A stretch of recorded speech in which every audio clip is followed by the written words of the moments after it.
श्री स्वामी समर्थ. सगळ्या मैत्रिणींना भरपूर त्यांची अशी रिक्वेस्ट होती की कटिंगचे भरपूर व्हिडिओ अपलोड आहेत, पण गळ्याचा गोट आणि जसंही ब्लाऊजला अस्तर जोडलं जातं कमीत कमी कपड्यामध्ये कसं ॲडजस्ट करायचं हे दाखवा म्हणून.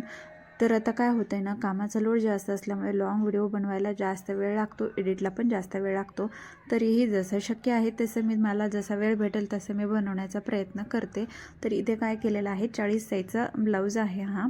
अस्तर मी बरोबर कट करून घेतलेला आहे आणि जे मेन फॅब्रिक असतं ब्लाऊज पीसचं तो आपल्याला अर्धा इंच एक्स्ट्रा ठेवूनच कट करायचा आहे. आता हा तरी कपडा घट्ट आहे, पण पातळ ज्यावेळेस सिंथेटिक साड्यामध्ये किंवा सॅटिन साड्यामध्ये ज्यावेळेस ब्लाऊज पीस असतो ना, तर तिथे शिवायला खूप प्रॉब्लेम येतो.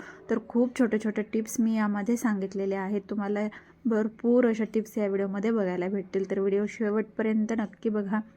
भरपूर अशी माहिती याच्यामध्ये मी सांगितलेली आहे. तर ना, इथे आपण अस्तरला व्यवस्थित अटॅच करून घेतलेला आहे. आता पाठीमागची जी आपण इथे पट्टी पण लावू शकतो किंवा मग या पद्धतीने फोल्डसुद्धा करू शकतो. दाब टीप दिल्यामुळे त्याला फिनिशिंग छान येते. आता व्यवस्थित अस्तर आपल्याला इथे अटॅच करून घ्यायचं आहे. याच पद्धतीने आपण बाकीचे सुद्धा जे काही पार्ट आहेत त्याला अस्तर इथे अटॅच करून घेत आहोत. आता काय ना, नवीन शिकत असताना या गोष्टी खूप काटेकोरपणे लक्ष देऊन पाहाव्या लागतात.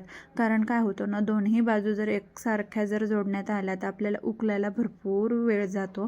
त्याच्यामुळे कशा पद्धतीने ॲडजस्ट केले तर व्हिडिओ शेवटपर्यंत पहा, त्याच्यामध्ये खूप टिप्स सांगितलेल्या आहेत. आता इथे मी गळा गोलच ठेवायचा आहे. आता ज्यावेळेस तुमचा डिझाईनचा पॅटर्न असेल तर याच वेळेस तुम्ही ज्यावेळेस पाठीची पट्टी शिवून घेताना त्याच वेळेस तुम्ही गळासुद्धा तिथे मार्किंग करून टाकू शकता.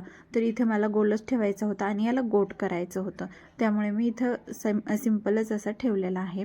जर तुम्हाला इथे गोट करायचा नसेल किंवा मग डिझाईनमध्ये तुम्हाला गळा हवा असेल तर या वेळेला तुम्ही गळासुद्धा तिथे स्टिच करून घेऊ शकता, म्हणजे आपला वेळ पण वाचतो आणि गळ्याला फिनिशिंग पण छान येते. जर लेस वगैरे अटॅच करायची असेल तर फोल्ड करून गळा जर घेतलेला असेल ना, लेस पण तुम्ही तिथे अटॅच करू शकता. आता इथे टक्स घेतलेले आहेत मी. 1.25 इंचाचा टक्स घ्यायचा आहे, 1.25 इंचापेक्षा जास्त घ्यायचा नाही. त्यामुळे काय होतं ना, मग आपला कपडा पाठीमागचा खूप जास्त तिथं गेला जातो आणि मग तिथे फिटिंगला प्रॉब्लेम येतो. बॅक पार्ट तर तयार झालेला आहे. आता समोरचं जे पार्ट आहेत, कटोरी ब्लाऊज शिवते मी इथं, तर समोरचे पार्ट एकाच बाजूचे होणे यासाठी काय करायचं आहे, जे काही मेन फॅब्रिक आहे ते उलट्या बाजूनं ठेवायचं आहे आणि काय करायचं आहे, वरती अस्तर ठेवून घ्यायचं आहे. पण दोन्ही बाजू समोरासमोर ठेवून बघायच्या आहेत. विरुद्ध दिशेला असतील तर शिवायला सुरुवात करायची. नाहीतर काय होतं ना, मग भरपूर वेळेस मग कटिंगला प्रॉब्लेम येतो, स्टिच करायला प्रॉब्लेम येतो आणि दोन्ही एकाच बाजूचे जर झाले तर आपल्याला उकलायला खूप वेळ जातो त्याच्यासाठी. आणि कपडा आपल्याकडं मोजकाच असतो, यावेळेस हे लक्षात ठेवायचं आहे. एक्स्ट्राचा कपडा आपल्याकडं उपलब्ध नसतो. त्यामुळे कटिंग केल्यानंतर जर तुमच्या ही गोष्ट लक्षात आली की आपण दोन्ही पार्ट जर एकाच साईडचे शिवलेले असतील तर त्यावेळेस मात्र मग आपला फार गोंधळ होतो. आता नवीन शिकत असताना या गोष्टी तुम्हाला आवर्जून फेस कराव्याच लागणार. त्यामुळे जर तुम्ही प्रॉपर लक्ष देऊन जर हा ब्लाऊज कटिंग केलात, स्टिच केलात तर तुम्हाला कुठेही अडचण येणार नाही. भरपूर अशा टिप्सचे व्हिडिओ मी आपल्या चॅनलवरती अपलोड केलेले आहेत आणि गळ्याचा गोटचा जर व्हिडिओ हवा असेल तर यानंतरच्या व्हिडिओमध्ये मी गळ्याचा गोट डिटेलमध्ये सांगितलेला आहे. कारण एकाच व्हिडिओमध्ये आपल्याला सगळ्या गोष्टी, सगळे पॉईंट घेणं शक्य होत नाहीत. या व्हिडिओमध्ये मी फक्त अस्तर कसं अटॅच करायचं, बरोबर आपण कशा पद्धतीने स्टिच करायचं हे दाखवलेलं आहे. आणि कटिंगचे म्हणाल तर खूप असे आपले चॅनलवरती व्हिडिओ अपलोड आहेत. थोडंसं स्क्रोल करून तुम्ही पाहिलं ना चॅनलवर जाऊन तुम्हाला व्हिडिओ बघायला भेटतील. आता कटोरीचं सुद्धा सेम पद्धतीनेच आपल्याला इथे ब्लाऊज जोडून घ्यायचा आहे. इथे माझे आता पूर्ण पार्ट तर जोडून झालेले आहेत, बाहीसुद्धा मी इथं जोडून घेणार आहे. सगळे पार्ट एकदा आपण जोडून घ्यायचे. आता जर तुमच्याकडं बुटीक असेल तर आता हे काम कोण करतं माहिती आहे का, ज्यावेळेस बुटीकमधल्या ज्या हाताखाली काम करणारे कारागीर असतात, महिला असतात, त्या जोडून देतात आणि फायनल फिनिशिंगला जे काही मेन बुटीकचं ऑनर असतात, ताई असतात, त्या फायनल फिटिंगला त्यांच्याकडे पोहोचतात ब्लाऊज.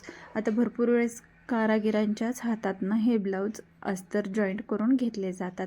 इथंपर्यंतची प्रोसेस पूर्ण कारागिरांच्या हातात असते. जे काही काम करणाऱ्या महिला असतात हे काम त्या करत असतात आणि फायनल फिटिंगला बुटीकवाल्या जे मेन असतात ऑनर, त्यांच्याकडे हे ब्लाऊज गेले जातात, शिवायला फिटिंगसाठी पोहोचतात.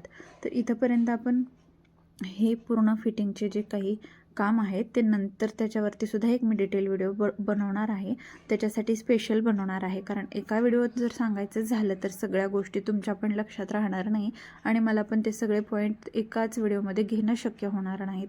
तर इथे माझं व्यवस्थित अशा पद्धतीने एकदम सावकाश घ्यायचं आहे. कुठेही कपडा खेचायचा नाही आहे, कुठेही त्याला गुड्या येऊ नयेत यासाठी तुम्ही आणखी एक काळजी घेऊ शकता. आता तुम्ही अस्तर जे आहे तर नवीन मी तर प्रत्येक वेळेस प्रत्येक अस्तर प्रेस केल्याशिवाय कटिंगला घेत नाही, कारण मी 2-2, 3-3 ब्लाऊज अस्तर एकाच वेळी कट करते, जेणेकरून काय होतं ना, मग बिना प्रेसचा जर आपण घेतला तर मग अस्तरला गुड्या वगैरे पडतात आणि फिटिंगला आपल्याला प्रॉब्लेम येतो, कटिंगला पण येतोच.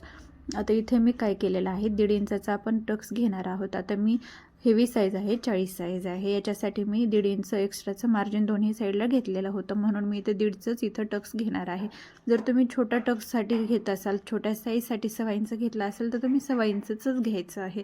आता ह्याचे डिटेल व्हिडिओ बेसिक ते ॲडव्हान्स शिवण क्लासमध्ये मी टाकलेले आहे, तिथे तुम्ही नक्की पाहू शकता. 1.5 इंचाचा टक्स घेतलेला आहे आणि उभा घेतलेला आहे 2.25 इंचाचा. आता कटोरी जोडत असताना बऱ्याच वेळेस काय होतं ना, एक भाग कमी होतो, एक भाग जास्त होतो. ते का होतं तर आता वरून खालीपर्यंत पहिला भाग आहे हा जोडून घ्यायचा आहे. वरती कटोरी ठेवलेली आहे. आता गळ्यापासून खालीपर्यंत मी शिवत आहे. कुठेही मला कमी पडलेलं नाही किंवा खूप जास्त पण झालेलं नाही. 1/2 इंच हे नॉर्मल आहे. आता दुसरा भाग जोडत असताना काय करायचं, वरून जोडायचं नाही, खालून जिथे आपण क्रॉसपट्टी जोडतो ना तिथून आपल्याला वरती गळ्याकडे यायचं आहे जोडत. आता या पद्धतीने जर तुम्ही फॉलो केलं ना, दोन्ही भागात कुठेही कमी होणार नाही किंवा जास्त होणार नाही. अगदी बरोबर दोन्ही बरोबर जितकंही माप राहिले, तिकडच्या जो काही कटोरीचा भाग 1/2 इंच राहिला, इकडे सुद्धा 1/2 इंचच तुम्हाला बघायला भेटणार आहे. तर पाहू शकता म्हणजे कुठेही जास्तीचं झालेलं नाही आहे. तर या गोष्टी काय असतात ना, बरोबर याचं लक्ष करावं लागतं. जिथंही आपण कटिंग करत आहोत तिथे व्यवस्थित लक्ष दिलं ना, या कुठेही अडचणी येत नाहीत. आता इथं क्रॉसपट्टी जोडत असताना 2 पद्धतीने जोडली जाते. एक जी क्रॉसपट्टी असते ती डायरेक्ट इथे जी काही भाग आहेत हा उघडा राहतो, तर त्यामुळे काय होतं, दोरे वगैरे निघण्याची शक्यता असते आणि ब्लाऊज जे आहे ते मग फिनिशिंग तर दिसतच नाही आणि ब्लाऊजसुद्धा लवकर दोरे वगैरे निघून तिथे खराब होण्याची शक्यता असते. आता लॉक फिटिंगनं जर तुम्ही इथं क्रॉसपट्टी जोडली ना, आपला ब्लाऊज वर्षानुवर्ष जरी ठेवला ना, तो तिथे कुठेही निसटत नाही आणि खराब तर अजिबात होत नाही. तर या पद्धतीने नक्की तुम्हाला जर येत नसेल तर शिकून घ्या. यावरती पण मी डिटेल व्हिडिओ बनवलेला आहे. आता बॅक पार्टचा साईड पार्ट आपल्याला मोजून घ्यायचा आहे. साईड भागला कुठेही कमी यायला नको, दोन्ही भाग बरोबर असायला हवेत. आता इथे थोडासा जरी वाटला तर तिथे आपण मार्किंग करून घ्यायचं आहे आणि तिथे राहिलेला जो भाग आहे त्यावरती शिलाई देऊन घ्या, किंवा खूप जास्त येत असेल तर तिथे तुम्ही 1/2 इंच अर्धा इंच कट करू शकता. आता कटिंगमध्ये एखाद्या वेळेस जर नवीन असाल तर या प्रॉब्लेम तुम्हाला नक्की फेस करावे लागतात. आता पूर्ण ही क्रॉसपट्टी जी आहे ती उकलून घ्यायची आहे आणि त्याचा फायनल लुक तुम्ही पाहू शकता. आता हे इस्त्री केल्यानंतर, प्रेस केल्यानंतर तुम्हाला याचा लुक कळेल. आता टक्स इथं पाहू शकता, कटोरीचा आकार खूप छान आलेला आहे आणि फिटिंगला सुद्धा खूप छान हा ब्लाऊज बसणार सुद्धा आहे. तर दुसरा सुद्धा भाग मी याच पद्धतीने आता तयार करून घेणार आहे. इथं तुम्हाला पाहू शकता कुठलाही टक्स इथं दबलेला नाही आहे किंवा जास्त पण असा फुगीर भाग नाही आहे. छान अशी परफेक्ट अशी आपली कटोरी शिवून झालेली आहे. आता इथं पट्ट्या जोडत असताना जर तुम्हाला असं लक्षात नाही आलं ना, तर तुम्ही एखादा जुना ब्लाऊज जे काही मेजरमेंटसाठी आलेला असतो ना, ते तुम्ही बाजूला ठेवू शकता. आता कशा पद्धतीने इथे मी व्हिडिओ दाखवते त्या पद्धतीने जोडाच. पण काय होतं ना, व्हिडिओचा कॅमेरा फ्रंटचा एखाद्या वेळेस कॅमेरा असू शकतो किंवा बॅकचा असू शकतो. आता तुम्हाला व्हिडिओत बघायचं म्हटलं तर वेगळं दिशा दिसू शकते, तर त्यामुळे साईडला तुम्ही एकच जुना ब्लाऊज मापासाठी ठेवून घ्या आणि लक्षात येतं की आपल्याला कोणत्या बाजूनं कोणती पट्टी जोडून घ्यायची आहे. हुक्क साईडची पट्टी मी इथं जोडून झालेली आहे. आता या पट्ट्यासुद्धा झाल्यानंतर आपल्याला चेक करायच्या आहेत, कमी जास्त व्हायला नको म्हणून. आता एक खालून जोडलेली आहे, आता एक आतून जोडायची आहे. अशा पद्धतीने एक म्हणजे जे काही हुक्क बसवण्याची पट्टी असते ती वरून खालीपर्यंत जोडली जाते आणि ही जी आतून आहे ती बाहेर जोडली जाते. ही असते हुक्क अडकवण्याची पट्टी.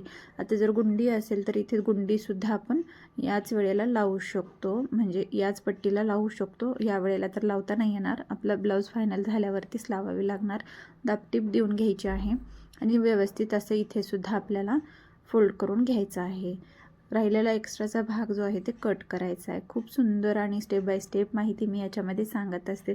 आता गुंडी बसवत असताना याच्यामध्ये काय शिलाईमध्ये चेंज करायचं आहे. हुक्क बसवत असणार त्यावेळेस आपल्याला 1/2 इंच अंतर सोडून आतून शिलाई घ्यायची असते आणि गुंडी बसवत असताना एकदम काठोकाठ शिलाई घ्यायची असते. हा असतो डिफरन्स. इथं पाहू शकता. तरीही मोजून घ्यायचं आहे. कमी जास्त वाटलं तरी इथे कटिंग करून घ्यायचं आहे. जर आपण न मोजताच असंच ठेवलं तर मग भाग कमी जास्त होतो, एक भाग कमी होतो, एक जास्त होतो. तर असं न होता या छोट्या छोट्या टिप्स आपल्याला फॉलो करायच्या असतात. आता ब्लाऊज शिवत असताना ऑब्झर्वेशन हे सुद्धा खूप महत्त्वाचं असतं. इथे शोल्डर जोडून घेतलेला आहे. आता काही वेळेस काय असतं ना, साईज मोठी असते पण त्याची कटोरी साईज लहान असते किंवा दंडघेर लहान असतो किंवा मग कटोरीचा भाग लहान असतो. या गोष्टी ज्या काही असतात ते ऑब्झर्वेशन होऊनच आपल्याला लक्षात येतात आणि छोटे छोटे पॉईंट जे आहेत ते आपण स्वतः हँडल करायला शिकतो. जास्तीत जास्त आपण तिथे स्वतःचं जर डोकं आपण चालवलं ना तर कुठेही अडचण येत नाही. समोरच्याने जेवढं शिकवलं तेवढं जर आपण फॉलो करत राहिलं तर त्याच्यात जे काही डिफरन्स आहे, जे काही नवीन नवीन अडचणी येणारे आहेत ते आपल्याला लक्षात येत नाही. तर त्याच्यामुळं आपण स्वतःचं सुद्धा तिथं डोकं वापरायला खूप महत्त्वाचं असतं. आणि काय होतं ना, आता बाही जोडत असताना सुरुवातीपासून जर जोडायला घेतली तर बाही तुम्हाला एक साईडला कमी किंवा जास्त होऊ शकते. तर सेंटरमधून तुम्ही जिथेही सेंटरचा मी इथं कट देऊन घेतलेला आहे तिथून जर जोडायला सुरुवात केली ना, तुमची बाही कुठेही कमी पडणार नाही. आणि कटिंग करत असताना जर तुम्ही व्यवस्थित आर्म होल राऊंडनुसार कटिंग केलेली असेल तर अजिबात पडत नाही. तर जोडत असताना सुद्धा गुड्या वगैरे येऊ नये यासाठी सेंटरमधून जोडायला सुरुवात करायची आहे. आता मी इथे जोडलेली आहे सेंटरपासून आणि कुठेही बाही खेचायचं नाही आहे. तर जेणेकरून व्यवस्थित जसं तिथे सेट होईल त्या पद्धतीने जोडून घ्यायचं आहे. डबल शिलाईसुद्धा इथे देऊन घ्यायची आहे. फायनल लुक झाल्यानंतर तुम्हाला ब्लाऊजचं लक्षात येईल. याचं कुठेही कपडा खालीवरती झालेला नाही आहे. गळ्याचा गोटचा जर डिटेल व्हिडिओ हवा असेल तर नेक्स्ट व्हिडिओ त्याच्यावरतीच मी बनवलेला आहे. आता पाहू शकता याचं फिटिंग फिनिशिंग. आता याचा मी डिटेल फिटिंगचा जो व्हिडिओ आहे एखाद्या वेळेस तो सुद्धा नक्की अपलोड करणार आहे. इथं जे काही बाहीचं सेंटर आहे समोरासमोर आलेलं आहे. या व्हिडिओत तुम्हाला भरपूर अशा टिप्स आणि ट्रिक्स सांगितलेल्या आहेत. जर व्हिडिओ तुम्ही शेवटपर्यंत नक्की पाहिला असाल तर तुम्हाला लक्षात येऊन जाईल. व्हिडिओ आवडला असेल तर लाईक करा, आपल्या इतर मैत्रिणींना शेअर करा आणि सबस्क्राईब नसेल केलं आत्तापर्यंत तर नक्की सबस्क्राईब करून घ्या. येणाऱ्या व्हिडिओचं नोटिफिकेशन तुम्हाला मिळेल. व्हिडिओतील माहिती आवडली असेल तर like share subscribe. Thank you for